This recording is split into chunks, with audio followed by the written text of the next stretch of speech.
Hello and welcome. Today we're going to work on React lists. We're going to make this list. So this list has a title on top. It has this gray container containing all of the list items. The list items respond to the user. You can see as the cursor goes onto a list item, the list item lifts off the page a bit, and you see the shadow increase on the bottom.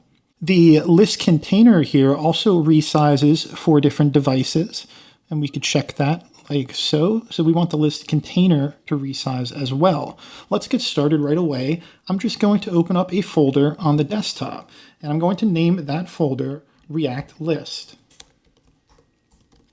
I'm going to use VS Code to do my coding. If you have a different editor that you prefer, you can use that. Otherwise, you can get VS Code online for free. So I've opened up my VS Code, and then I went to File, Open, so we could open the folder we just made.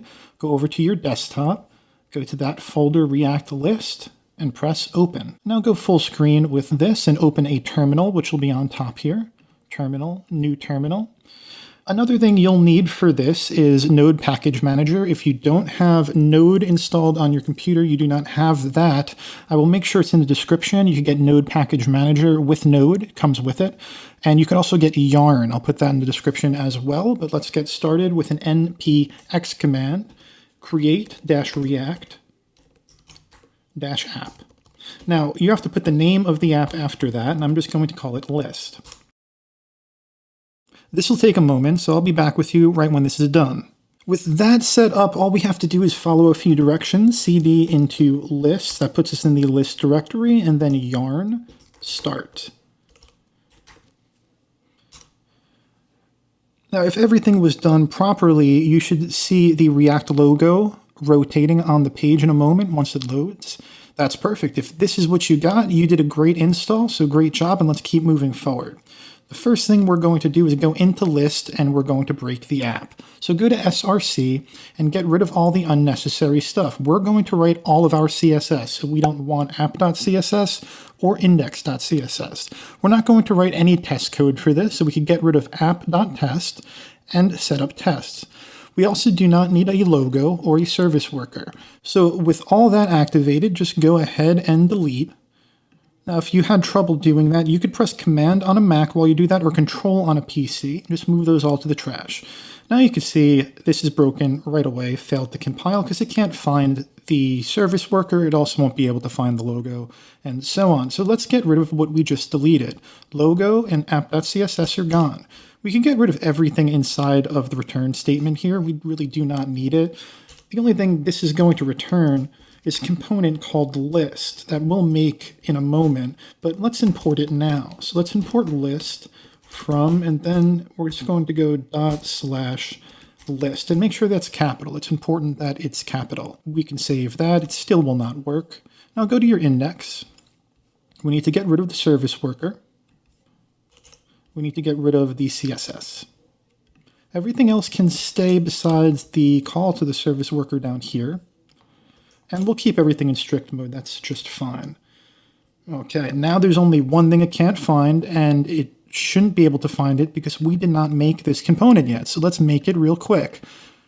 In the src, make a file, name it list.js. Now in list.js, we're just going to import React. And just a couple more things, parts of React. I want fragment. And we're going to need use state. Don't be afraid of use state. We're not going to go too deep into it on this lesson, but we need it for the future. So just import that for now.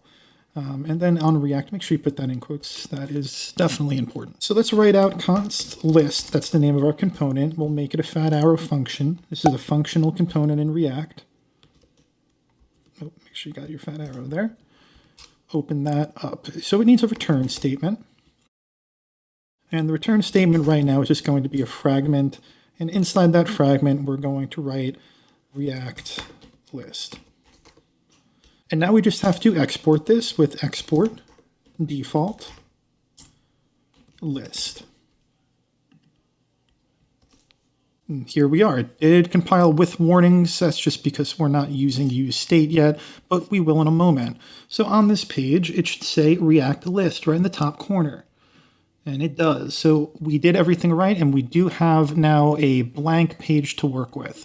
Now on this blank page, the first thing I want to do is get rid of this. I don't need it anymore. Now nothing will return on this page. Let's start with const, and we're going to define a useState hook now. So open up an array and just write listData. This is what we'll be working with today, and set listData. This is only important when we get to the point that we need to change the list data, but we're not going to do that today, so just ignore that. Use state and open up some parentheses. Now inside of here is where you put the list data. I put the list data in the repository. Just grab it, grab all of it, copy it, and paste all of it in there between the parentheses, and make sure it looks like this. So parentheses, it's going to open up an array, and then it'll open up its first object. And when it ends, it should close this the last object, open up array, and close the parentheses. If that's what's happening, you pasted this correctly, and that's great. Good job. Just to clear this up, as you're looking at useState, if you're not familiar with useState, here's how you can read this right now. Const listData equals everything inside this array. Don't worry about set listData or useState. If we call listData, we're calling everything inside this array. We're calling the entire array here. So when we start mapping through this and making a list, we're going to call listData because that holds the entire array right now. So let's do that now. We'll type in const mylist. That's what we'll call our list. And it'll be equal to listData.map. And then inside of there, we're going to hit each element. We'll take all of the elements. We'll do an arrow function, and then we'll return what we want from each element. We'll just return a div for now, and let's explain what each element is. Each element is an object. The object holds several things: name, description, price, and image. In order to access each one of those, we use dot notation. So in order to get the name here, it would be element.name as the property, and that would output French fries, and so on throughout the list. So that's what we're doing here. We have the element, we're going to make a div, and we're going to use our data from our list in order to make a nice list. So here we go with the first part of the div. Just class name. The first thing we'll do is list card. __ card, okay? Just do it like this because we're going to get into Sass in a later lesson, which is really great to learn. If you don't want to learn it, you could skip it, but name it like this to keep everything consistent. Now, we're calling it list card because it is the list card. Let's see what the list card is. In the final app, this is a list card. It's the thing that moves off the page. So what defines a list card is a left side and a right side, the left side being the image, the right side being all of the text content. So we know we have a list card and we know it has two sides. So let's make divs for the side. Div class name will equal list card dash left. And then let's make the right side as well. So go under those divs and div class name list __ card dash right. Now in the left side, all we have is an image, and we're going to use the img tag. The img tag is not going to need a class name for what we want, but it will need an src, which is its source. So write src, and we could start using our dot notation. What do we want the image to display? We want the image to display this HTTPS that we labeled img. So element.img. And now it also needs to take an alt. This is what it uses if it can't find the image. So if it doesn't find the image, it'll display the element.name. It'll display the name. Make that self-closing, and we actually have that completely finished. That's there already, and we're looking good. Inside the right side, we see that there's more to do. So let's do a div with a class name, list card right, and then we'll say dash dash name. So that's the first thing on the card. That's the top thing on the card. We'll do that one first. Now, open up some brackets here and write in element.name, el.name, and we've accessed the name. Now let's copy this and paste it down twice because we want to do the same thing 2 more times. So double click on this and Command D will bring you to the next name. If you're on a PC, that'd be Control D.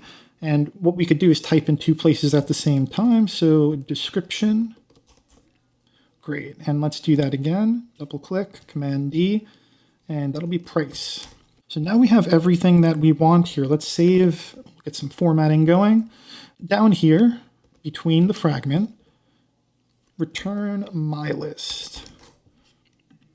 Save that, and let's see what we did. This is perfect. So we have our image, which we put first. We have our name, description, and price. Great. And it's working for all of them. We mapped through everything, but you're probably saying this doesn't look like this. So we need to do quite a bit. First, we need to work on the style with the CSS, and then we need to do our responsive CSS. The next video will be about working on the style, so follow me there now. Good work, and I'll see you there.